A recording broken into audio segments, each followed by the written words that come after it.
Assalamualaikum, it's Cindy. Aku dari FKM Winsu, IKM 9 semester 3. Oh iya, hari ini aku akan menjelaskan tentang apa itu alga dan fungi. So, let's check it out.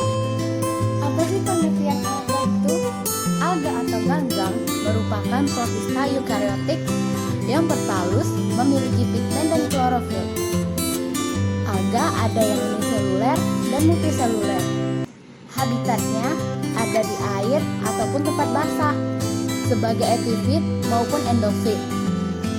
Alga terbagi menjadi beberapa bagian, yaitu alga hijau, alga merah, alga keemasan, alga coklat, dan diatom. Nah, sekarang udah tahu kan pengertian dari alga? Sekarang kita lanjut ya ke reproduksi alga. Reproduksi alga terbagi menjadi dua, yaitu secara aseksual dan seksual. Secara aseksual melalui pembelahan biner, biasanya terjadi pada alga yang uniseluler. Fragmentasi pada alga yang berbentuk benang dan pembentukan zoospora terjadi pada uniseluler yang diselubungi oleh selaput yang dapat berenang bebas menggunakan satu atau lebih flagela. Sekarang secara seksual. Secara seksual terbagi menjadi dua, yaitu isogami dan oogami. Pada proses isogami, zigot hasil peleburan gamet betina dengan jantan mengalami dormansi, lalu disebut dengan zigospora. Pada tipe oogami, zigot berbentuk tidak berkecambah, tetapi mengalami dormansi, disebut oospora. Nah, sekarang kita lanjut ya ke klasifikasi alga. Alga sendiri diklasifikasikan berdasarkan jenis pigmen yang dimilikinya, serta cadangan makanannya. Terbagi menjadi 1. Alga coklat atau Pheophyta.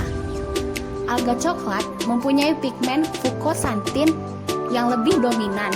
Fukosantin ini pigmen berwarna coklat. Cadangan makanan dari alga coklat berupa karbohidrat yang disebut laminarin dan asam alginat. Alga coklat hidupnya menempel. Lalu, alga coklat menghasilkan gamet yang motil. Lalu, ada alga merah atau Rhodophyta. Alga merah memiliki pigmen phycoerythrin yang lebih dominan. Phycoerythrin ini sama seperti fukosantin tadi, yaitu pigmen berwarna merah. Cadangan makanan alga merah berupa karbohidrat bernama fluorid. Alga merah hidupnya di air tawar dan laut. Alga merah tidak menghasilkan gamet yang motil. Dinding sel pada alga merah disebut manan dan silan. Lanjut lagi yuk. Selanjutnya ada alga hijau yang nama latinnya Chlorophyta. Alga hijau ini memiliki pigmen dominan klorofil alfa dan beta. Alga hijau adalah alga yang biasanya paling banyak di air tawar. Jumlahnya 90% dan 10% di laut. Ada pula yang hidup pada batuan dan tanaman. Alga hijau hidup secara autotrof. Dinding sel pada alga hijau disebut selulosa. Selanjutnya, alga keemasan atau Chrysophyta. Alga keemasan memiliki pigmen yang dominan yang disebut xanthophyll. Alga keemasan bentuk talusnya ada yang seperti batang atau telapak tangan. Alga keemasan habitatnya di air tawar ataupun air laut, serta tempat yang basah. Dinding selnya bernama celsic atau silika. Lanjut lagi ya. Ada diatom atau Bacillophyta. Diatom memiliki pigmen yang beragam. Diatom umumnya uniseluler, tapi ada juga sih yang berkoloni. Diatom tersusun dari dua bagian, yaitu epiteka dan hipoteka. Diatom habitatnya di air tawar dan air laut. Dinding sel pada diatom disebut silika.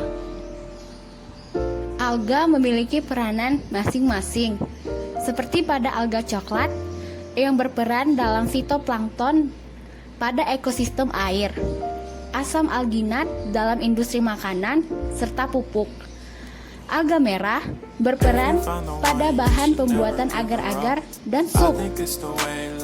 Alga keemasan berperan sebagai plankton. Pada alga hijau berperan sebagai fitoplankton dalam ekosistem air dan bahan makanan. Diatom berperan pada bahan isolasi, penyekat dinamit, dan penggosok. Kuy, kita lanjut lagi materinya. Kali ini kita akan membahas tentang fungi. Fungi merupakan makhluk hidup eukariotik heterotrof yang mencerna makanannya di luar tubuh lalu menyerap nutrisi ke dalam sel-selnya. Nah, fungi ini ada uniseluler dan multiseluler. Tubuhnya fungi terdiri atas benang-benang yang disebut dengan hifa.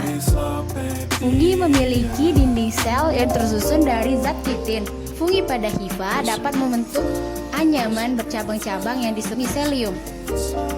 Fungi menggunakan hifa dan miselium untuk mendapatkan makanannya, kemudian menyimpan zat organik tersebut dalam bentuk glikogen.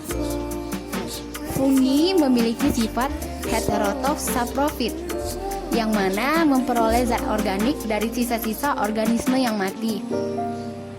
Lalu bersifat heterotrof parasit, yang memperoleh zat organik dari organisme hidup yang lain atau dari inangnya.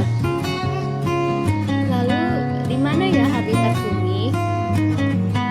Fungi menyukai tempat yang lembab, makanya ia tumbuh subur di musim hujan.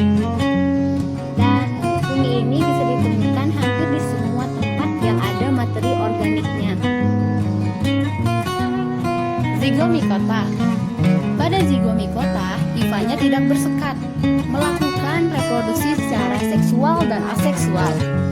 Pada reproduksi seksual menghasilkan zygosporangium. Pada reproduksi aseksual menghasilkan sporangiospora. Zygomicota memiliki dinding sel dari zat kitin. Zygomicota sendiri bersifat saprofit dan parasit. Zygomicota memiliki peran dalam pembuatan ragi tape, yaitu Bucor javanicus. Ascomycota. Ascomycota hifanya bersekat, ada yang berintis satu dan banyak. Ascomycota bersifat saprofit, parasit, dan bersimbiosis dengan alga biru membentuk lumut kerang. Ascomycota melakukan reproduksi secara seksual dan aseksual. Reproduksi seksual dengan ascus dan reproduksi aseksual dengan conidium. Ascomycota ini berperan dalam pembuatan kecap, yaitu jenis Aspergillus venti. Ada Basidiomycota. Basidiomycota hifanya bersekat. Basidiomycota bersifat saprofit, parasit, dan bersimbiosis dengan akar tumbuhan membentuk mikoriza. Basidiomycota melakukan reproduksi dengan dua cara, yaitu secara seksual yang akan menghasilkan basidiospora, secara aseksual menghasilkan conidiospora. Nah, di dalam kehidupan kita ini, kita sering loh menemui Basidiomycota. Contohnya itu jamur kuping atau nama latinnya Auricularia polytricha. Terakhir nih, ada Deuteromycota. Deuteromycota memiliki ciri-ciri hifa yang bersekat, bersifat parasit, juga disebut sebagai fungi imperfect atau jamur tidak sempurna. Deuteromycota bereproduksi secara aseksual dengan membentuk conidiospora. Deuteromycota berperan dalam menyebabkan penyakit panu. Nama jamurnya yaitu Malassezia furfur.